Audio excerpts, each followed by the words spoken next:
सगळे मायबाप, बंधू आणि भगिनींनो,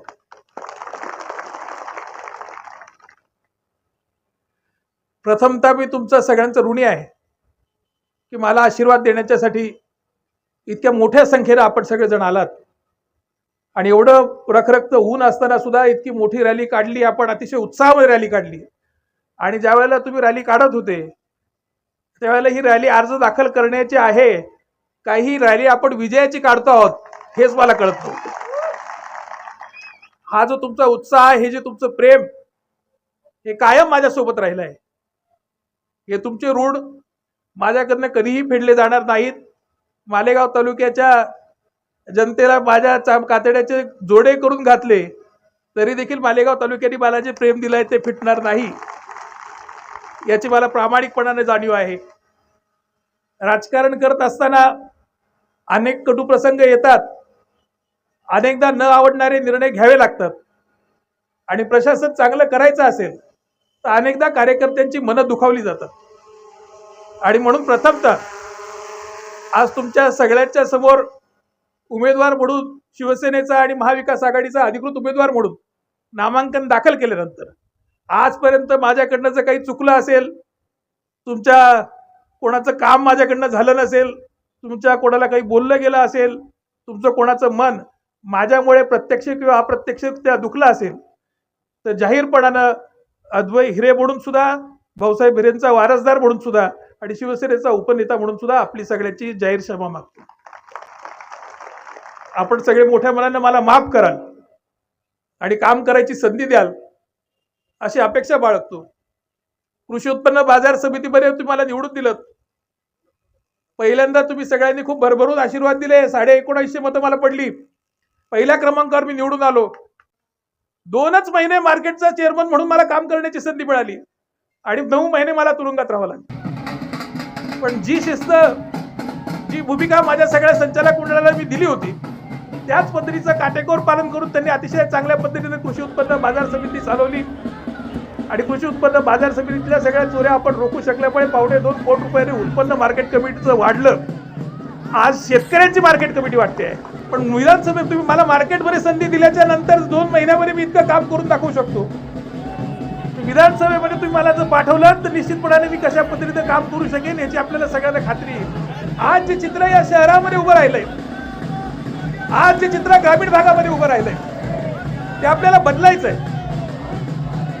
जे सुरक्षित मालेगाव होतं, या मालेगावमध्ये आज आमच्या महाविद्यालयामध्ये येणाऱ्या मुली असतील, काही कामानिमित्त बाहेर जाणाऱ्या गृहिणी असतील, यांना सुरक्षित सन्मानानं जाता येत नाही, फिरता येत नाही, अशी स्थिती या ठिकाणी निर्माण झालेली आहे.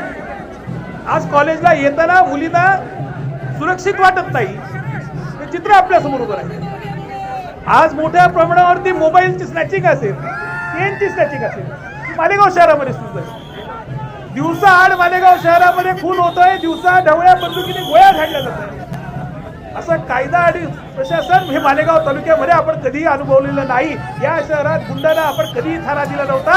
आज हे समर्थ शहर गुंडांच्या ताब्यात जाताना आपल्याला दिसतंय आणि म्हणून प्रत्येक माणसाला जर आपल्याला सुरक्षित करायचं असेल तर या सगळ्या गुंडांचा पाठीराखा असलेला हा महागुंड मंत्री आपल्याला घरी पाठवल्याच्या शिवाय या सगळ्या गुंडांना धडा शिकवता येणार नाही. आणि म्हणून शब्द देतो की ज्या दिवशी मी आमदार होईल त्या दिवशी ह्या चोऱ्या माऱ्या, दरोडे टाकणाऱ्या सगळ्याच पोरांना, या सगळ्या कुत्तागुली खाणाऱ्या लोकांना पोलिसाच्या ताब्यात देऊन यांच्या तगड्या तोडल्याच्या शिवाय आणि हे मालेगाव सुरक्षित केल्याच्या शिवाय, माझ्या माता भगिनींना सुरक्षा पुरवल्याच्या शिवाय मी स्वस्थ बसणार नाही. आज ज्या छत्रपती शिवाजी महाराजांचं नाव घेऊन, शिवसेनेचं नाव वापरून 20 वर्ष या मालेगाव तालुक्यामध्ये तुम्ही सत्ता भोगली, छत्रपतींच्याकडे पाहून लोकांनी तुम्हाला मतदान केलं. त्या छत्रपती शिवाजी महाराजांचं एक सन्मानजनक स्मारक सुद्धा यांच्याकडनं 20 वर्षात होऊ शकलं नाही. ही दुर्दैवाची बाब आहे. जे पूर्वीचं होतं, मला वाटतं शब्बीर शेठने केलेलं, ते सुद्धा तुम्ही खराब केलं. आज शिवस्मारक पाहिलं तर आधीचं चांगलं होतं, आता इतकं खराब अवस्थेत आहे आणि त्याच्यात इतका मोठा भ्रष्टाचार केला गेला. छत्रपतींच्या स्मारकामध्ये केलेल्या भ्रष्टाचाराबद्दल मालेगाव तालुका कदापि त्यांना माफ करेल असं मला वाटत नाही. आणि म्हणून तुम्हाला वचन देतो की तुम्ही जर मला आमदार केलं तर या हिंदुस्थानातली सगळ्यात मोठी शिवसृष्टी ही मालेगाव तालुक्यामध्ये उभं करण्याचं काम हे आपल्याला सगळ्यांना करायचं आहे.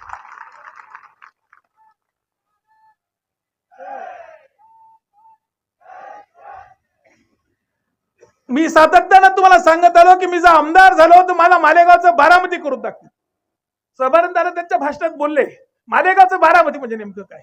मालेगावचं बारामती म्हणजे दोनच गोष्टी करायच्या. एक, प्रत्येक शेतकरी मागेल त्याच्या शेतात पाणी, आणि दुसरं मागेल त्याला रोजगार. या दोन गोष्टी जर उपलब्ध झाल्या तर तुम्हाला बारामती झालेलं दिसेल. आणि म्हणून मी सांगतो की या दोन गोष्टींवर भर द्यायचा आहे. आज जे नारपारचं स्वप्न सन्मान्य प्रशांत दादांनी पाहिलं होतं, स्वतःच्या पैशानं सर्वेक्षण करून नारपार प्रकल्प हा मार्गी लावण्याचा त्यांनी प्रयत्न केला होता. त्याच्यातला एक छोटासा भाग हा राज्य सरकारने मंजूर केलाय. त्याचं घाईघाई टेंडरिंग पण चाललंय. आणि हल्ली नवीन प्रथा सुरू झाली आहे. मालेगाव महानगरपालिकेमध्ये मी पाहतोय लोक कोर्टात गेली आहेत. सिंगल टेंडरवर ठेके दिले जात आहेत. दुसऱ्या माणसाला टेंडरच भरून दिलं जात नाही. किमान 3 टेंडर 4 टेंडर आले पाहिजे, स्पर्धा झाली पाहिजे, पण नाही. सिंगल टेंडरवर मालेगावमध्ये कामं चाललेली आहेत. तसे हे सिंगल टेंडरवरती दादागिरी करून स्वतःच कामं घेऊन पैसे खातात. मला दुर्दैवानं तुम्हाला सांगावं असं वाटतंय की जे नारपार त्यांनी मंजूर केलंय, आज राज्य सरकार सांगतंय ते करायला राज्य सरकारकडे पैसे नाहीत. नारपार मधलं पाणी जे आहे गुजरात आणि महाराष्ट्र या दोन्ही राज्यांच्या पाणी वाटपाच्या करारानुसार फक्त मुंबई शहराला पिण्यासाठी देता येणार आहे, आणि उरलेलं पाणी हे गुजरातलाच द्यावं लागणार आहे. जोपर्यंत गुजरातचं सरकार महाराष्ट्राच्या सरकारबरोबर झालेला पाणी वाटपाचा करार रद्द करत नाही तोपर्यंत नारपार होणं शक्य नाही, हे प्रामाणिकपणानं समजून. आणि म्हणून नारपार करायचं असेल असं 10 TMC वेगळी नाही, 450-500 TMC नारपार करायचं असेल तर त्याला केंद्र सरकार आपल्याबरोबर असतं. नरेंद्र मोदी पंतप्रधान असताना त्यांच्या गुजरातला मिळणारं पाणी ते कदापि महाराष्ट्राला देऊ देणार नाही, प्रामाणिकपणानं आपल्याला समजून. म्हणून काळजी करू नका. भाजपवाले तुम्हाला डबल इंजिनचं सरकार सांगतात. मला आमदार करा, ताई खासदार आहेत, महाराष्ट्रात आपली सत्ता येणार आहे, आणि पुढच्या वर्षी केंद्रात सुद्धा महाविकास आघाडीचं सरकार येणार आहे. डबल इंजिनचं सरकार येऊ द्या. हा पाणी वाटपाचा करार आपण रद्द करू, आणि ताईंच्या साक्षीला सांगतो की ताई आणि मी दोघं मिळून नारपार तुम्हाला पूर्ण करून दाखवू. या 5 वर्षात नारपारचं पाणी मालेगाव तालुक्यात आलं नाही तर पुन्हा मला आमदारकीला मत देऊ नका. आणि हे उद्योगधंदे आणण्याच्यासाठी इथं प्रामाणिकपणानं शहर चालवणारा नेता हा लोकप्रतिनिधी असणं गरजेचं आहे. मागच्या काळामध्ये अनेक उद्योगपतींना आम्ही विनंती करत होतो की मालेगावमध्ये या, मालेगाव तालुक्यात कारखाने टाका, पण कुणी यायला तयार नव्हतं, कारण इथं मंत्र्याला भागीदारी दिल्याशिवाय कारखाना टाकता येत नाही. सोनिया गांधींना आम्ही विनंती केली की आमच्याकडे कारखानदारी नाही आहे, आम्हाला कारखाने द्या.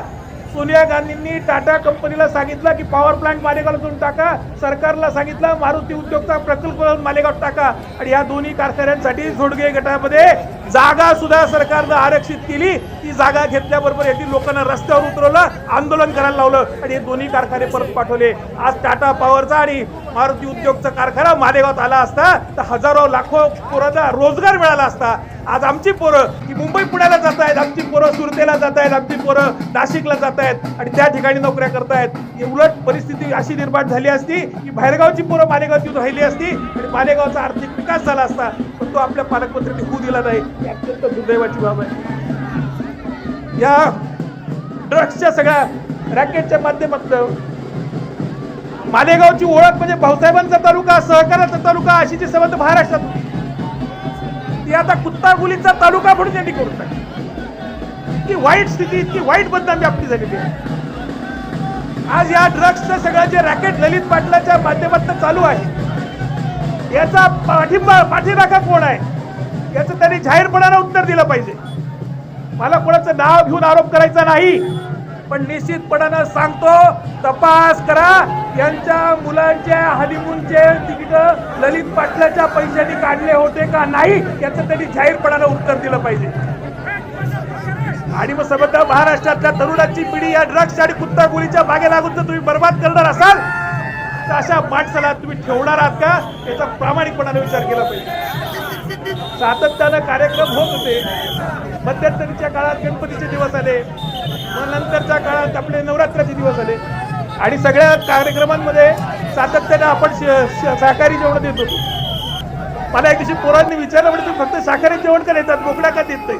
म्हणलं आता नवरात्र संपली की दसऱ्यानंतर देवी स्वतःच बोकड्या कापणार आहे.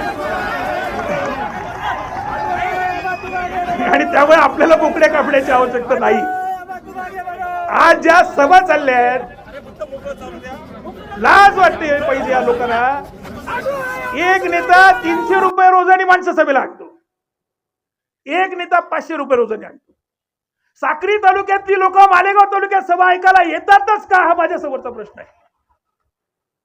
आणि प्रामाणिकपणाने सांगतो, ज्या दिवशी रोज येऊन माणसं आणून सभा घेण्याची वेळ येईल त्या दिवशी मी राजकारणात संन्यास घेईन, पण पैसे देऊन भाड्याची माणसं आणणार नाही. की प्रामाणिकपणाचं तुम्हाला वचन. आज सबंध मालेगाव तालुक्यातल्या वाळूची स्थिती तुम्ही पाहिली असेल.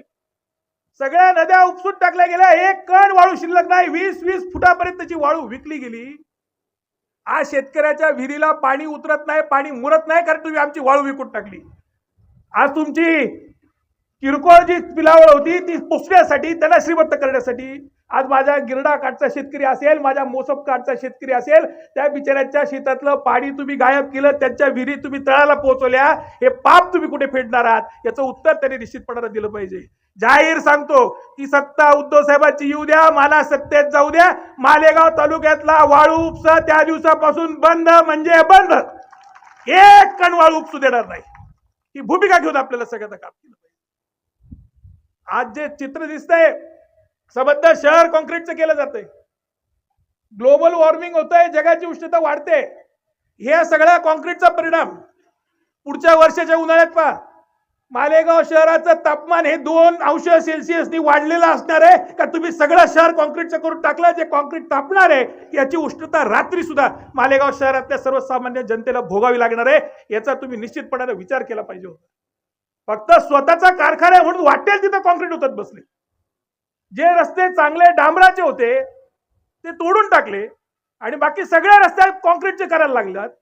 पण ज्या ठिकाणी आमच्या पुष्पते हिरेनगरमध्ये असेल, आमच्या कलेक्टर पट्ट्यामध्ये असेल, आमच्या द्याण्यामध्ये असेल, सायन्यामध्ये असेल, दरेगावामध्ये असेल, भायगावमध्ये असेल, ज्या ज्या ठिकाणी सर्वसामान्य जनता राहते, महाळद्यात असेल, रमजानपुऱ्यात असेल, असंख्य लोकांच्या घरी जायला रस्ते नाहीयेत.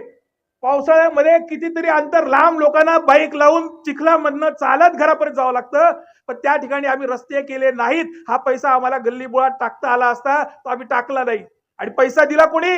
सन्मान्य उद्धव साहेबांनी. आज मोठं कृषी विज्ञान संकुलाचं उद्घाटन झालं आणि खूप प्रामाणिकपणाने आम्ही काम करतो असं आवाहन केलं. खोटं चित्र तुमच्या समोर उभं केलं. यांनी जाहीरपणाने सांगावं की तुम्ही कृषी विज्ञान संकुलात ज्यांना ज्यांना नोकऱ्या लावल्या त्यांच्याकडनं 3-3 लाख रुपये घेतले का नाही घेतले. 3-3 लाख रुपयाला तुम्ही मालेगाव तालुक्यातल्या लोकांना नोकऱ्या विकल्या. तुमच्या सर्वसामान्य कार्यकर्त्यांना तुम्हाला न्याय का देता आला नाही, याचं उत्तर तरी द्यावं. हे कृषी विज्ञान संकुल यांची संकल्पना नाही. हे कृषी विज्ञान संकुल यांनी उभारलेलं नाही. हे कृषी विज्ञान संकुल सन्मान्य एकनाथराव खडसे साहेबांनी साकारलं होतं. याची संकल्पना त्यांची होती. हे मुक्ताईनगरला होणार होतं. खडसे साहेब सरकारबद्दल गेले आणि उद्धव साहेब आले. त्यानंतर उद्धव साहेबांनी निर्णय घेतला की मला हे कृषी विज्ञान संकुल मुक्ताईनगरला नाही मालेगावला द्यायचंय. आज हे कृषी विज्ञान संकुल इथं उभं आहे. ते फक्त सन्मान्य उद्धव साहेब ठाकरे यांनी मालेगावला दिलेली भेट आहे. हे प्रामाणिकपणाने तुम्हाला सांगितलं पाहिजे. आज ज्या पाण्याच्या योजना चालू आहेत, ड्रेनेजच्या योजना चालू आहेत, कचऱ्याचं चालू आहे, किती विषय तुम्हाला बोलायचे. 6 इंचाचा पाईप टाकणारा इंजिनियर आपला मंत्री आहे. 6 इंचाच्या पाईप मधनं अख्ख्या मालेगावचं ड्रेनेज जाणार आहे. त्या दिवशी मी पाईप पाहिला, प्लास्टिकचा पाईप आहे. गाडीचं चाक जरी ओढून गेलं तर तो पाईप दबून जाणार आहे आणि त्या पाईपवर तुम्ही रस्ता करणार आहात. ही संपूर्ण ड्रेनेजची योजना फेल आहे. आणि काम कोणाला? अदानीला. आज कचऱ्याच्या बाबतीत बरे 25 कोटी रुपये वर्षाला मालेगाव शहराचा कचरा उचलण्यासाठी आम्ही देतोय. एका तरी माणसाच्या घरी घंटा गाडी येते का? हात वर करून सांगा. ज्याची या गल्लीत घंटा गाडी आली असेल त्यांनी जाहीरपणाने सांगा की माझ्या गाडीत येते. एकही घंटा गाडी मालेगावात चालू नाही. हे 25 कोटी रुपये वर्षाला महापालिकेचे जातात कुठे, याचं उत्तर दिलं पाहिजे. 400 ते 500 कोटी रुपयाचा भ्रष्टाचार दर वर्षाला मालेगाव महानगरपालिकेच्या निमित्तानं चाललेला आहे. पिण्याच्या पाण्याच्या योजनेत भ्रष्टाचार आहे, तुमच्या रस्त्यामध्ये भ्रष्टाचार आहे, तुमच्या गटारीत भ्रष्टाचार आहे, तुमच्या कचऱ्यात सुद्धा भ्रष्टाचार आहे. हा माणूस कचरा खायला सुद्धा लाजला नाही हो. कचरा सुद्धा खाऊन गेला. आणि अशा माणसाला लोकप्रतिनिधी म्हणून तुम्ही देणार आहात का? आज 20-20% मग अशी लोक म्हटले प्रत्येक ठेकेदाराकडनं 20-20% पैसा काढला जातोय. यांनी जाहीरपणाने सांगावं की मी असं बोललो, मी कधी पैसे घेत नाही किंवा मी ठेकेदाराकडे पैसे मागत नाही. ते सांगण्याची नैतिकता त्यांच्यात आहे का? त्यांनी ते व्यासपीठावर येऊन उत्तर द्यावं. प्रशांत दादा आमदार असेपर्यंत, पुष्पाताई आमदार असेपर्यंत, अपूर्व भाऊ सुद्धा आमदार असेपर्यंत एखाद्या ठेकेदाराकडनं जर 1 रुपया आम्ही घेतला असं कुठल्या ठेकेदाराने जाहीरपणानं सांगितलं तर त्या मिनिटाला मी राजकारणात संन्यास घेईन, हे जाहीरपणानं सांगायचंय. आणि ज्या दिवशी मला तुम्ही सत्तेत बसवाल त्या दिवसानंतर टक्केवारी बंद.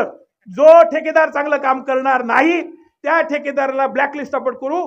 बाहेरच्या तालुक्यातनं बिहार भदाणे नाही तो प्रवीण देशमुख नाही, मालेगाव तालुक्यातला जो पोरगा असेल त्यालाच मालेगावात काम करता येईल. बाहेरच्या ठेकेदाराला मी येऊ देणार नाही.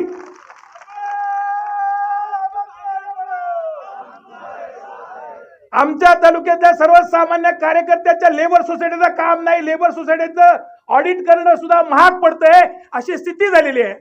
या सगळ्या लेबर सोसायटीला काम मिळालं पाहिजे, या सुरू झाल्या पाहिजेत आणि प्रत्येक माणसाला छोटं छोटं काम मिळालं पाहिजे. या भूमिकेतनं की आपल्याला सगळ्यांना काम करायचं आहे.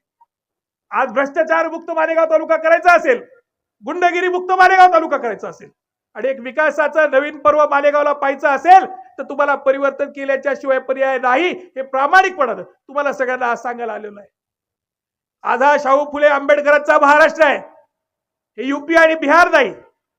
इथं आम्ही गुंडगिरी करत नाही, इथं आम्ही आमदारांना विकलं गेलेलं खपवून घेणार नाही. इथं 50 खोके नॉट ओके हे आम्हाला उत्तर द्यायचं आहे. ज्या उद्धव ठाकरेंनी या महाराष्ट्राला तुम्हाला आम्हाला जिवंत ठेवलं त्या सन्मान्य उद्धव साहेबांना 50-50 कोटी रुपये देऊन तुम्ही आमचे आमदार विकत घेतले, आमचं पक्षाचं नाव काढलं, आमचं चिन्ह काढलं. वंदनीय बाळासाहेबांचा सुद्धा फोटो तुम्ही चोरला. का बरं? संभाजी शिंदेचा फोटो लावून लोक मत देत नाहीत का? मी माझ्या बॅनरवर माझ्या बापाचा अभिमानाने फोटो लावतो. तुला तुझ्या बापाचा लावता येत नसेल तर दुसऱ्याचा बाप चोरायचा का? इकडे पण दगडाचा काही फोटो मी कधी पाहिला नाही. यांच्या बापाचं कर्तृत्वच नाही म्हणून दुसऱ्याचे बाप वापरावे लागतात. आणि म्हणून प्रामाणिकपणाने सांगायचं आहे की ज्या पद्धतीनं अपमान करून सन्मान्य उद्धव साहेबांना तुम्ही महाराष्ट्राच्या मुख्यमंत्री पदावर पाय उतार केलं, त्याच्या दुप्पट सन्मानानं वाजत गाजत आमच्या नेत्याला पुन्हा महाराष्ट्राच्या तख्तावर बसवायचंय आणि त्यासाठी ही निवडणूक आमची आहे. तो अमित शहा इथं महाराष्ट्रात येतो आणि शरद पवारने क्या किया विचारतो. अरे शरद पवारने क्या किया? माझ्या महाराष्ट्रातला प्रत्येक शेतकरी हा झोपडीमधनं बंगल्यात गेला असेल, पाचटच्या घरातनं स्लॅबच्या घरात गेला असेल तर तो फक्त शरद पवारांचे उपकार आहेत म्हणून गेला. या जगाच्या इतिहासातली सगळ्यात मोठी कर्जमाफी करण्याचा धाडस कुठल्या नेत्याने दाखवला असेल तर तो नेता शरद पवार आहे. म्हणून आज या महाराष्ट्रातला शेतकरी कर्जमुक्त झाला. आज तुमचं ठिबक सिंचन असेल, तुषार सिंचन असेल, डाळिंबासारखं पीक असेल, द्राक्षासारखं पीक असेल, एनएचबीच्या सबसिडीज असतील, हॉर्टिकल्चर असेल, हे कोणी आणलं हो सगळं? ग्रामीण भागातल्या माणसाला श्रीमंत या देशात कोणी केला असेल तर तो फक्त शरद पवार. शरद पवार आणि शरद पवार एकच माणूस होता, हे विसरता येणार नाही. आज राहुल गांधींच्यावर तुम्ही टीका करतात, सोनिया गांधींच्यावरती तुम्ही टीका करतात. सोनिया गांधींच्या आणि राहुल गांधींच्या घरातल्या असंख्य लोकांनी त्यांच्या प्राणाची आहुती दिलेली आहे, अनेक वर्ष तुरुंगवास भोगलेला आहे. तेव्हा हा देश त्यांच्या रक्ताच्या थेंबात उभा आहे. त्या घराबद्दल बोलण्याची, त्यांना आव्हान देण्याची तुमची हिंमत कशी होते, हे प्रामाणिकपणाने या भारतीय जनता पक्षाच्या लोकांना विचारलं पाहिजे. आज राहुल गांधींची खासदारकी काही दिवसासाठी गेली होती, तात्काळ त्यांचा बंगला तुम्ही काढून घेतला आणि आजही तुमचे जे मंत्री आहेत, जे पराभूत झाले आहेत, त्यांचे बंगले मात्र दिल्लीत खाली केले गेले नाही. म्हणजे तुम्हाला राहुल गांधींचा जाणीवपूर्वक अपमान करायचा होता, हे स्पष्टपणाने दिसतंय. आजही आपल्या ताईंना बंगला मिळाला कधी मला माहित नाही. दिल्लीत अजून आपल्या खासदारांना बंगले नाहीत कारण यांचे पडलेले खासदार अजूनही घर खाली करत नाहीत. मग राहुल गांधींचंच घर का तुम्हाला पाहिजे होतं? आणि कुठल्या राहुल गांधीचं घर तुम्ही काढतात? ज्या माणसाच्या अंजोबानी जे स्वतःचं घर होतं ते दान केलं म्हणून पंडित नेहरूंनी दुसरं घर बांधलं. पंडित नेहरूंनी सुद्धा स्वतःचं घर दान केलं. त्यांच्या अख्ख्या खानदाराची प्रॉपर्टी ही भारत सरकारच्या मालकीची आहे. त्यांनी स्वतःचं घर सुद्धा ठेवलं नाही. इतक्या निष्ठेनं ज्यांनी या देशाची सेवा केली त्या घराबद्दल तुम्ही बोलता. आणि म्हणून विचार विभिन्न असतील. शिवसेनेचं आमचं हिंदुत्व आहे, काँग्रेसची धर्मनिरपेक्षता आहे, शरद पवार हा शेतकऱ्याचा नेता आहे. पण आम्ही सगळे जण एकाच मुद्द्यावर ठाम झालो, या देशातल्या सर्वसामान्य माणसाची लूट थांबवायची असेल, सर्वसामान्य माणसाला जगवायचं असेल आणि सर्वसामान्य माणसाला भ्रष्टाचार मुक्त करायचं असेल, महागाईतनं तुम्हाला बाहेर काढायचं असेल, तर निश्चितपणानं या भाजपच्या आणि शिवसेना नकली शिवसेनेच्या सरकारला आपलं काढून फेकल्याच्या शिवाय हे परिवर्तन करता येणार नाही. आमच्या लाडक्या बहिणींना 1500 रुपये देत आहेत. 1500 रुपये तुम्ही देतात आणि महागाई तुम्ही किती टक्के वाढवली हे सांगता का? 1500 रुपयामध्ये तुमचं घर चालू शकतं का? आणि 1500 रुपये देण्याची ही जी योजना आहे ही मध्य प्रदेश सरकारने पहिल्यांदा आणली होती. ती मध्य प्रदेश सरकारची योजना ही कोर्टानं बंद केली, कारण ही पैशाची उधळपट्टी आहे. आज तुम्ही ज्या पद्धतीने काँग्रेसचं सरकारने बचत गट आणले, काँग्रेस आणि राष्ट्रवादीचं सरकार असताना बचत गटाची सुरुवात झाली. प्रत्येक घराघरामध्ये महिलांना स्वतःच्या पायावर स्वावलंबी उभा करण्याचा आम्ही प्रयत्न केला. आज तुम्ही चांगल्या पद्धतीने ह्याच महिलांना स्वतःच्या कष्टाने 1500 रुपये नाही 15,000 रुपये कसे कमवता येतील यासाठी स्किल डेव्हलपमेंटचा प्रोग्राम राबवला असता तर निश्चितपणाने त्या तुमच्या लाडक्या बहिणी असत्या. पण लाडक्या बहिणींना तुम्ही दिवाळीची ओवाळणी दिली नाही. लाडक्या बहिणींना तुम्ही मतासाठी घुस दिली आहे हे माझ्या लाडक्या बहिणींना कळतं. आणि म्हणून लाडक्या बहिणी जेव्हा चिडतात तेव्हा काय होतं याचं चित्र हे महाराष्ट्र पाहणार आहे. हा माझ्या भगिनींचा झालेला अपमान हा आम्ही सहन करणार नाही. ही ठामपणाने भूमिका तुम्हाला आणि आम्हाला मांडावी लागणार आहे. आणि म्हणून या शाहू फुले आंबेडकरांच्या महाराष्ट्रामध्ये या गद्दारांना धडा शिकवायचा आहे. हे यूपी आणि बिहार नाही, हे महाराष्ट्र आहे. हे जर दाखवायचं असेल तर येणाऱ्या 20 तारखेला पडणारं प्रत्येक मत हे महाविकास आघाडीलाच पडलं पाहिजे. या मतदारसंघामध्ये आपली निशाणी मशाल आहे आणि मशाल ही घराघरापर्यंत पोहोचली पाहिजे. अनेक मतदारसंघामध्ये जिथं आपण लोकसभा लढलो तिथं चिन्ह पोहोचलंय. या मतदारसंघामध्ये काँग्रेसकडनं सन्मान्य शोभाताई निवडणूक लढल्या आहेत, त्यामुळे त्यांची पंजा निशाणी होती आणि म्हणून आपली निशाणी सगळ्यात पर्यंत पोहोचलेली नाही. ही पहिल्यांदा आपण मशाल निशाणीवर लढतो आहोत. सोशल मीडिया आहे, तरुण पोरं जागरूक आहेत, पण आपले आदिवासी बांधव आहेत, अनेक ज्येष्ठ नागरिक आहेत, अनेक अशिक्षित लोक आहेत ज्यांच्यापर्यंत ही निशाणी पोहोचणं गरजेचं आहे. आजही काही लोकांना वाटतं की उद्धव साहेबांची निशाणी म्हणजे धनुष्यबाण आहे, ते मनातनं खोडावं लागेल. तर प्रत्येकापर्यंत ही निशाणी पोहोचवावी लागेल आणि ही निशाणी पोहोचवण्याचं काम हे आपल्याला सगळ्यांना करायचं आहे. परवाच्या दिवशी आमची पक्षाची बैठक झाली आणि पक्षाच्या बैठकीत सगळ्या पदाधिकाऱ्यांनी मला सांगितलं प्रत्येक पदाधिकाऱ्याला तुम्ही पर्सनली फोन केला पाहिजे आणि त्याशिवाय लोक कामाला लागणार नाहीत. म्हटलं का करायचं? पवन ठाकरेंनी निवडणूक लढवली तेव्हा माझ्या प्रचाराला तरी फोन केला होता का? संदीप पाटील निवडणूक लढवली माझ्या प्रचाराला मला फोन केला होता का? समानंदारांनी निवडणूक लढवली माझ्या प्रचाराला मला फोन केला होता का? ज्या ज्या वेळेला तुमची वेळ होती त्या त्या वेळेला तुमच्या फोन शिवाय रात्रंदिवस माझा उमेदवार म्हणून मी कष्ट घेतले. मी तुम्हाला सगळ्या साम दाम दंड भेट पूर्णपणे लढलो आणि ताकदीनिशी तुमच्या मागे मी उभा राहिलेलो आहे. आज माझी वेळ आहे, मी सुद्धा तुम्हाला फोन करणार नाही. तुम्हाला ताकदीनिशी माझ्यासाठी लढावं लागेल हे मला जाहीरपणाने सांगायचं. आणि म्हणून जो जो माझा कार्यकर्ता प्रामाणिकपणे माझ्या बरोबर आहे, मी निश्चित सांगतो की मी काम करताना भेदभाव करत नाही.